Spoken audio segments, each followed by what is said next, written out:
नमस्कार. गर्जना महाराष्ट्राची आवाज वंचितांचा या यूट्यूब चॅनलमध्ये आपलं सर्वांचं पुन्हा एकदा सरसे स्वागत. मी विशाल टोणगे. आज एक आगळा वेगळा विषय आपण या ठिकाणी घेऊन आलेलो आहोत. यापूर्वी विश्लेषण जे आपण वेगवेगळ्या राजकीय घडामोडीवरती जे विश्लेषण केलं होतं त्याला आपण महाराष्ट्रामध्ये सर्वांनी खूप चांगल्या पद्धतीने जे प्रेम दिलं, कॉमेंट्स दिल्या, कानाकोपऱ्यामध्ये आपण सर्वांनी पोचवलं, त्याबद्दल मी सर्वात प्रथम तुमचं सर्वांचा मी आभार मानतो. आज देखील आपण एक विषय घेऊन आपल्या समोर आहोत. तो विषय आपण सुरुवात करूया. बाळासाहेब आंबेडकर यांच्यावर प्रस्थापित राजकीय पक्षांबरोबर स्वकीयांचाही राग असल्याचे चित्र निर्माण का केलं जात आहे, या विषयावर आपण आज बोलणार आहोत. काही दिवसांपूर्वीच बाळासाहेब आंबेडकर यांनी BBC मराठी या वाहिनीवर लोकसभा निवडणुकीनंतर पहिलीच सविस्तर असं मुलाखत ज्यावेळेला दिलेले आहेत, मुलाखतकर्त्यांनी विचारलेल्या प्रश्नांना बाळासाहेबांनी थेट उत्तरे दिली आहेत. ती ऐकून एकूणच आंबेडकरी राजकारणाबाबत गंभीर प्रश्न उभे राहिले आहेत. साधारणतः बाळासाहेब आंबेडकर हे राजकारणात 1984 पासून आहेत. त्यांचे राजकारण प्रस्थापित राजकीय पक्षांच्या काँग्रेस, राष्ट्रवादी, शिवसेना, भाजप आणि इतर विरोधात राहिलेले आहे.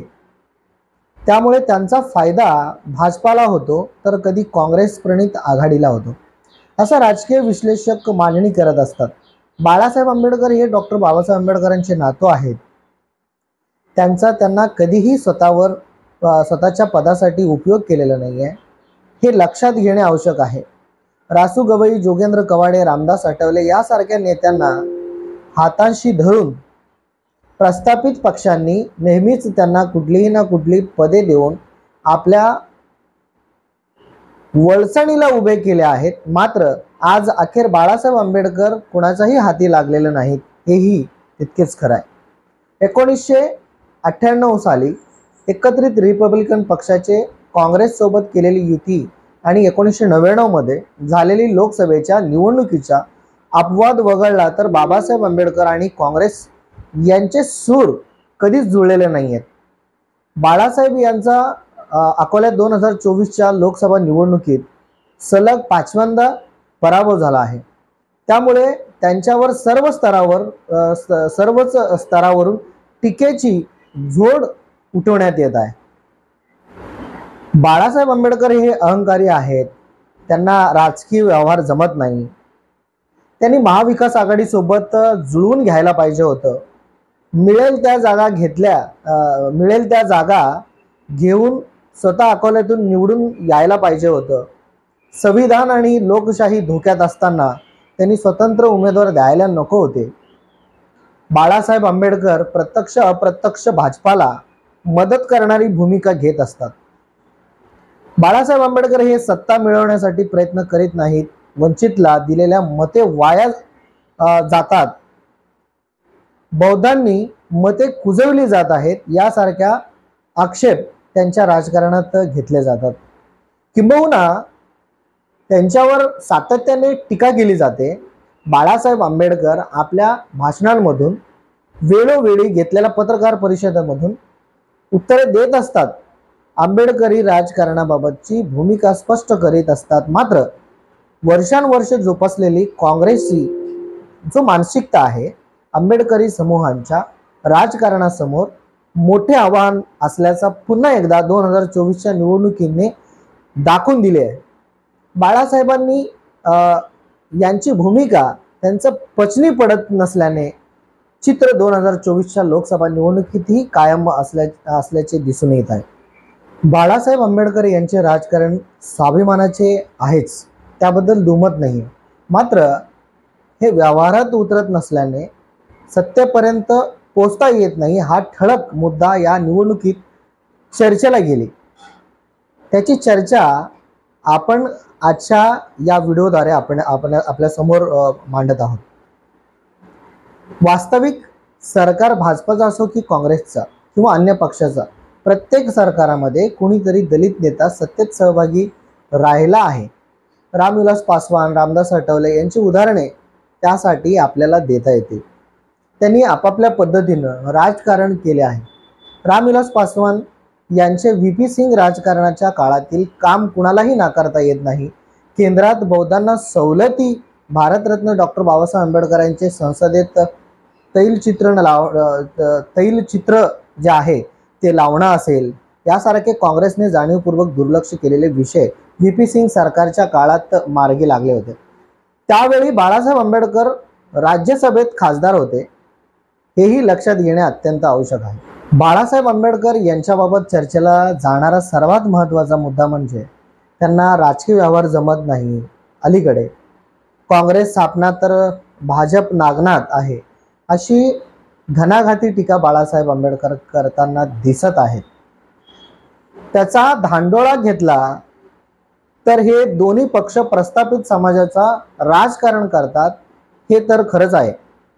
या निवडणुकीत राहुल गांधी संविधानाची प्रत हातात घेऊन फिरले नसते तर त्यांना काँग्रेसच्या जागा वाढवता आल्या असता का, हा प्रश्न पडतो.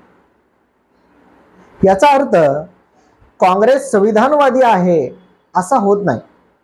एकीकडे संविधान आणि लोकशाही वाचवण्याचा नारा द्यायचा, तर दुसरीकडे बाबासाहेब आंबेडकर यांच्या नातवांनी काँग्रेसला काही जागांवर पाठिंबा देऊनही बाळासाहेब आंबेडकर यांच्या विरुद्ध उमेदवार देऊन त्यांना आणि त्यांच्या वंचितांच्या राजकारणाला संपवायचे, बदनाम करायचे, हे उद्योग काँग्रेस पक्ष बाबासाहेब यांच्या हयातीपासून अगदी 1952 पासून ते मला वाटतं 1956 या दोन्ही निवडणुकीपासून करीत आलाय.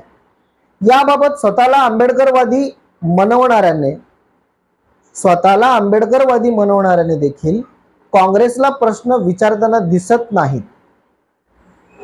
उलट पक्षी बाळासाहेब आंबेडकर यांच्यावर प्रश्नाची सरबत्ती करताना आपल्याला दिसून येत आहे. परवा एका चॅनेलवरती सुखदेव थोरात यांची मुलाखत ऐकली. सध्या ते कर्नाटक सरकारच्या एका कमिटीवर कार्यरत आहेत. भालचंद्र मुणगेकर यांच्यासारखे तेही काँग्रेसच्या मिठाला पुरेपूर जगत आहेत. निवडणुका येईपर्यंत सगळे विचारवंत झोपलेले असतात आणि अचानकपणे ते जागे होऊन ऐन निवडणुकीच्या काँग्रेसची तळी उचलून धरतात. खरं तर हे आंबेडकरी चळवळीला नवीन नाही. बाळासाहेब आंबेडकर यांचे राजकारण संपवण्यासाठी जे लोक पुढाकार घेत आहेत त्यात विचारवंताचाही सहभाग दिसून येत आहे. संपलेला रिपब्लिकन नेते पुन्हा नव्याने उभा राहण्यासाठी बाळासाहेब आंबेडकर यांच्यावर टीका करण्याचा मार्ग स्वीकारताना दिसत आहेत. तर मेलेले पॅंथर नेहमीप्रमाणे काँग्रेसच्या वळसणीला उभे राहत आहेत.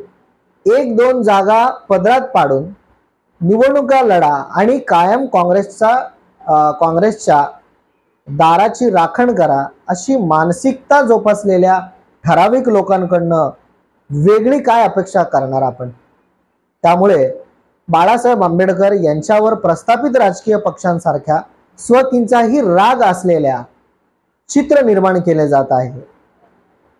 बाळासाहेब आंबेडकर यातून मार्ग कसा काढतात ते येणाऱ्या काळात आपल्याला पाहावा लागेल.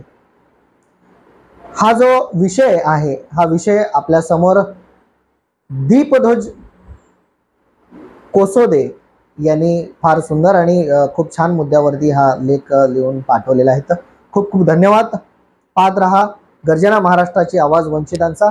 व्हिडिओ आवडल्यास शेअर करा, लाईक करा आणि कमेंट्स करायला अजिबात विसरू नका. घराघरापर्यंत आपल्या वंचितांची बातमी पोहोचवण्यासाठी या स्वाभिमानी चॅनलला पण मदत कराल अशी अपेक्षा. खूप खूप धन्यवाद.